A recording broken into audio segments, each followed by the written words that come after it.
Toxic ಸಿನಿಮಾದಿಂದ ಮನಮೋಹಕ ಎಂಬ ಒಂದು ಮೆಲೋಡಿ ಸಾಂಗ್ ನ ರಿಲೀಸ್ ಮಾಡಿದ್ದಾರೆ. ಈ ಹಾಡು ಹೆಂಗಿದೆ ಅಂದ್ರೆ ಏನೋ ಕಾಟಾಚಾರಕ್ಕೆ ಒಂದು ಹಾಡು ಬಿಡ್ತಾವ್ರೆ ಅಷ್ಟೇ. ಒಂದೊಳ್ಳೆ ಫೀಲ್ ಕೊಡುತ್ತೆ ಅಂದ್ಕೊಂಡಿದ್ರೆ ಆ ಫೀಲ್ ಕೂಡ ಕೊಡಲ್ಲ. ಇನ್ನು ಈ ಹಾಡಿಗೆ ಸಾಹಿತ್ಯ ಬರೆದ ಪುಣ್ಯಾತ್ಮನ ಪಾದಗಳಿಗೆ ಹುಡುಕೊಂಡೋಗಿ ಡೈ ಬಿಡ್ಬೇಕು ಅನ್ಸುತ್ತೆ. ಅರೇ ಇವರೆಲ್ಲ ಅದ್ ಯಾವ ಕಾಲದಲ್ಲಿ ಇದಾರೆ ಗುರು, ನೆಟ್ಗೆ ಒಂದು ಹಾಡು ಬರೆಯಕ್ಕೆ ಆಗಲ್ಲ ಅಂದ್ರೆ ಹೆಂಗೆ? ಅದು ಬೇರೆ ಪ್ಯಾನ್ ಓಲ್ಡ್ ಸಿನಿಮಾ.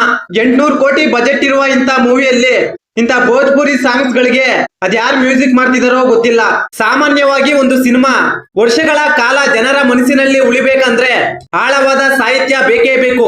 ನೀವು ರವಿಚಂದ್ರನ್ ಅವರ ಸಿನಿಮಾಗಳೇ ತಕೊಳ್ಳಿ, ಇಂದಿಗೂ ಅವರ ಸಿನಿಮಾಗಳು ಜೀವಂತವಾಗಿ ಇದೆ ಅಂದ್ರೆ ಆ ಸಿನಿಮಾಗಳ ಹಾಡುಗಳಲ್ಲಿ ಬಳಸಿದ ಸಾಹಿತ್ಯ ಅರ್ಥಗರ್ಭಿತ ಮತ್ತು ಅರ್ಥ ಮಾಡ್ಕೊಳಕ್ಕೆ ಆಗ್ತಿತ್ತು.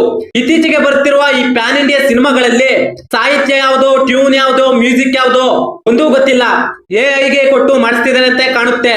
ನಮ್ಮ ಪ್ಯಾನ್ ಇಂಡಿಯಾ ಸೂಪರ್ ಸ್ಟಾರ್ ಯಶಣ್ಣ ಪ್ಯಾನ್ ಇಂಡಿಯಾ ಅಂತ ಪ್ಯಾಕ್ ಮಾಡಕ್ ಹೋಗಿ ಸಾಂಗ್ ಟ್ಯೂನ್ ಮಾಡಿ ಆಮೇಲೆ ಅದಕ್ಕೆ ಕನ್ನಡದಲ್ಲಿ ಪದಗಳನ್ನು ತುರುಕಿದ್ದಾರೆ. ಇನ್ನು ಇವರು ಬಿಡ್ತಿರೋ ಒಂದೊಂದು ಪ್ರಮೋಷನಲ್ ಕಂಟೆಂಟ್ ಒಂದೊಂದು ಡೈಮಂಡ್.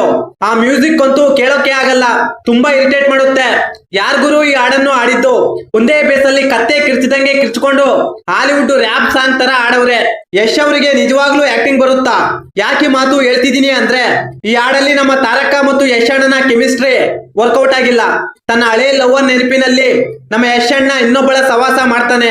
ತಾರಕನಿಗೆ ಯಶಣ್ಣನ ಮೇಲೆ ಮೋಹ ಹುಟ್ಟುತ್ತೆ. ಮಧ್ಯದಲ್ಲಿ ನಯನತಾರ ಬರ್ತಾರೆ. ಸತ್ಯಣದ ಮುಂದೆ ಮೌನಾಚರಣೆ ಮಾಡ್ದಂಗಿರುತ್ತೆ ನಮ್ಮ ಯಶಣ್ಣನ ಎಕ್ಸ್ಪ್ರೆಷನ್. ಫೈನಲ್ ವರ್ಡಿಕ್ಟ್ ಏನಪ್ಪಾ ಅಂದ್ರೆ ಈ ಸಾಂಗ್ ತುಂಬಾ ಇರಿಟೇಟ್ ಮಾಡುತ್ತೆ ಗುರು. ಮ್ಯೂಸಿಕ್ ಚೆನ್ನಾಗಿಲ್ಲ, ಸಾಹಿತ್ಯ ಅಲ್ಲಲ್ಲಿ ಚೆನ್ನಾಗಿದೆ. ತಾರಾ ಸುತಾರಿ ಅವರ ಕೆಮಿಸ್ಟ್ರಿ ವರ್ಕೌಟ್ ಆಗಿಲ್ಲ. ಇಬ್ರಿಗೂ ಆಕ್ಟಿಂಗ್ ಬರಲ್ಲ, ಎಕ್ಸ್ಪ್ರೆಷನ್ ಬರಲ್ಲ. ಸುಮ್ನೆ ಏನೋ ಮಾಡ್ಬೇಕು ಅಂತ ಮಾಡಿದ್ದಾರೆ ಅಷ್ಟೇ. ಈ ಟಾಕ್ಸಿಕ್ ಸಿನಿಮಾದಿಂದ ಇದುವರೆಗೆ ಯಾವೆಲ್ಲ ಪ್ರಮೋಷನಲ್ ಕಂಟೆಂಟ್ ಗಳು ಬಂದ್ವೋ ಸೇಮ್ ಆಕ್ಟಿಂಗ್, ಸೇಮ್ ಎಕ್ಸ್ಪ್ರೆಷನ್ ಕೊಟ್ಟವ್ರೆ. ಈ ಮಾಹಿತಿ ನಿಮಗೆ ಇಷ್ಟವಾಗಿದ್ದರೆ ಶಿವರಾಜ್ ಇನ್ಫೋ ಯೂಟ್ಯೂಬ್ ಚಾನಲ್ಗೆ ಸಬ್ಸ್ಕ್ರೈಬ್ ಮಾಡಿ, ಸಪೋರ್ಟ್ ಮಾಡಿ. Thank you for